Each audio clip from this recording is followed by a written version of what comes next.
नमस्कार, मैं हूं विकास चंद्र। लोकसभा चुनाव 2024 की तैयारी में बीजेपी पूरी जी जान से जुटी हुई है और अब पूरी पार्टी इस बात पे लगी हुई है कि किसे मैदान में उतारा जाए, किस लोकसभा क्षेत्र से किसे उम्मीदवार बनाया जाए जो जिताऊ हो। अगर बीजेपी की बात की जाए तो बीजेपी में प्रत्याशियों के नाम तय करने की एक पूरी व्यवस्था है कि पहले राज्यों में बैठक होती है, जो कोर ग्रुप की बैठक होती है, फिर राज्य के नेताओं की बैठक दिल्ली के नेताओं के साथ होनी है, यानी जो केंद्रीय नेतृत्व है उसके साथ बैठक होती है। तो बीजेपी में कई दौर की बैठक होने के बाद गुरुवार को केंद्रीय चुनाव समिति की बैठक हुई। केंद्रीय चुनाव समिति बीजेपी में वो सर्वोच्च इकाई है जो प्रत्याशियों के नाम पर अंतिम मुहर लगाता है।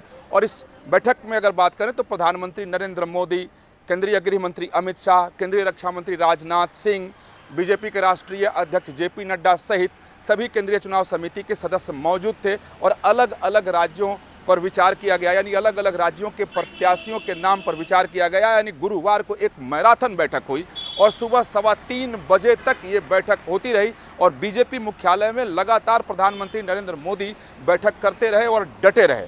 लेकिन केंद्रीय चुनाव समिति की बैठक करने के लिए प्रधानमंत्री नरेंद्र मोदी जब बीजेपी कार्यालय पहुंचे तो उसके पहले लगभग 3.5 घंटे तक गृह मंत्री अमित शाह और पार्टी के राष्ट्रीय अध्यक्ष जेपी नड्डा के साथ वो अपने आवास यानी जो 7 LKM है वहाँ पर वो मंथन करते रहे, होमवर्क मीटिंग करते रहे। 3.5 घंटे तक होमवर्क मीटिंग करने के बाद प्रधानमंत्री नरेंद्र मोदी लगभग 11:15 बजे रात को बीजेपी के केंद्रीय कार्यालय में पहुँचे और फिर केंद्रीय चुनाव समिति की बैठक शुरू हुई जो 3:15 बजे सुबह तक चलती रही और एक एक करके राज्यों पर विचार होता रहा। जितने भी राज्य 18 राज्य और 3 केंद्र शासित प्रदेशों को कल की बैठक में बुलाया गया था और जिसकी बारी जब आती थी तब वो केंद्रीय चुनाव समिति के सामने जाता था और उस पर वहाँ के प्रत्याशियों के नामों पर विचार होता था। ये बीजेपी में बनाई गई व्यवस्था, यानी बीजेपी के संविधान के तहत व्यवस्था बनाई गई है।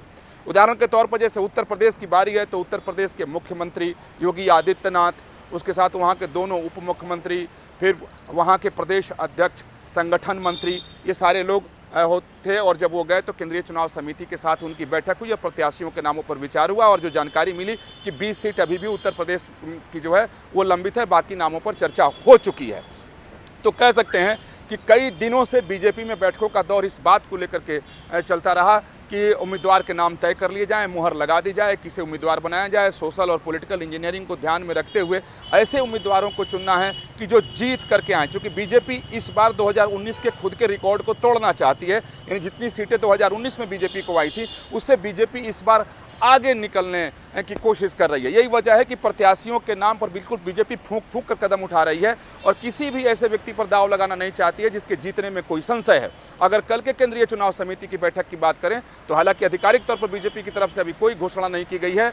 लिस्ट यानी सूची का इंतजार किया जा रहा है। इन प्रत्याशियों के नाम का ऐलान बीजेपी कब करेगी इसका इंतजार किया जा रहा है, क्योंकि बीजेपी में परिपाटी है कि जब केंद्रीय चुनाव समिति की बैठक हो जाती है तो उसके बाद जितने नामों पर विचार हो गया होता है, यानी जितने नामों पर केंद्रीय चुनाव समिति की बैठक में मुहर लगा दी गई होती है, उतने नामों की घोषणा बीजेपी की तरफ से कर दी जाती है। या तो प्रेस वार्ता करके बीजेपी की तरफ से उसकी घोषणा की जाती है या फिर प्रेस रिलीज जारी कर दिया जाता है जो हम लोगों तक पहुंचता है। उसके बाद पता चलता है कि किस किस को बीजेपी ने अपना उम्मीदवार बनाया है। तो अब इसी बात का इंतजार है कि कब बीजेपी उस सूची को जारी करे। लेकिन जो जानकारी मिली है उसके मुताबिक कल की बैठक में जो 18 राज्य बुलाए गए थे, 3 केंद्र शासित प्रदेश बुलाए गए थे, तो उसके लगभग 155 सीटों को रात की बैठक में तय कर लिया गया। और यहाँ बताना बड़ा महत्वपूर्ण है कि इसमें 2-3 तरह से सीटों को तय किया गया। यानी एक उन सीटों पर विचार किया गया जिनका चुनाव लड़ना बिल्कुल तय है, जिनके लोकसभा को लेकर के कोई संशय नहीं है, यानी कुल मिलाकर कहे कि जिनके मैदान में उतरने को लेकर कोई संशय नहीं है।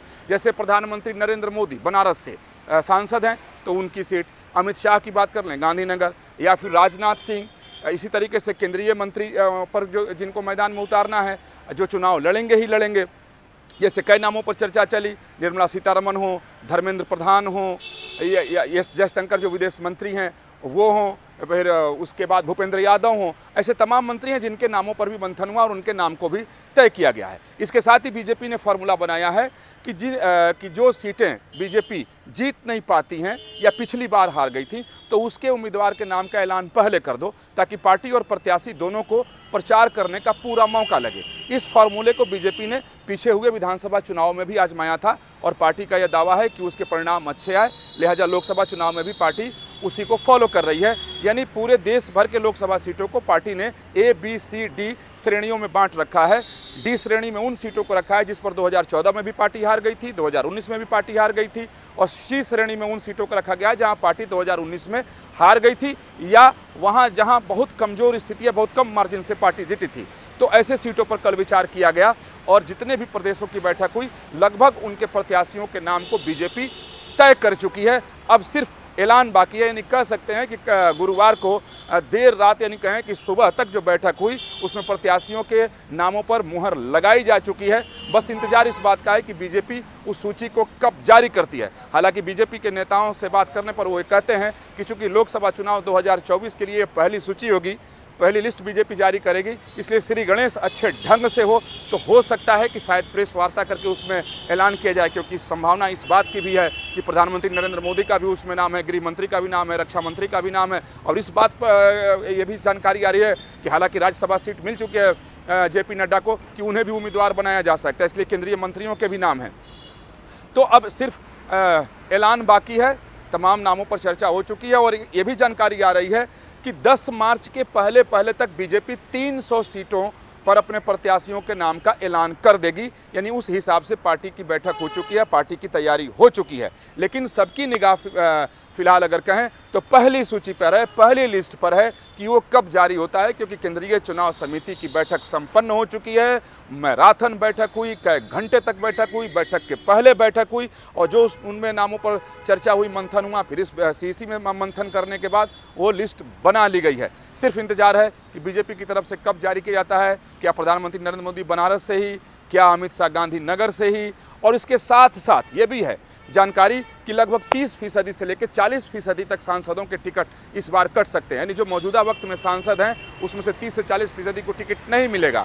बहुत सारे सांसद ऐसे हैं जिनकी सीट बदल दी जाएगी। इसके पीछे है कि सोशल और पॉलिटिकल इंजीनियरिंग को संतुलित करना है, यानी क्षेत्रीय और जातीय समीकरण संतुलित हो। इसको भी देख करके बीजेपी इस बार कई सारी सांसदों को टिकट काट सकती है या फिर उनके सीट को बदल सकती है। तो CEC की बैठक के बाद अब इंतजार है कि बीजेपी कब अपनी पहली सूची जारी करती है।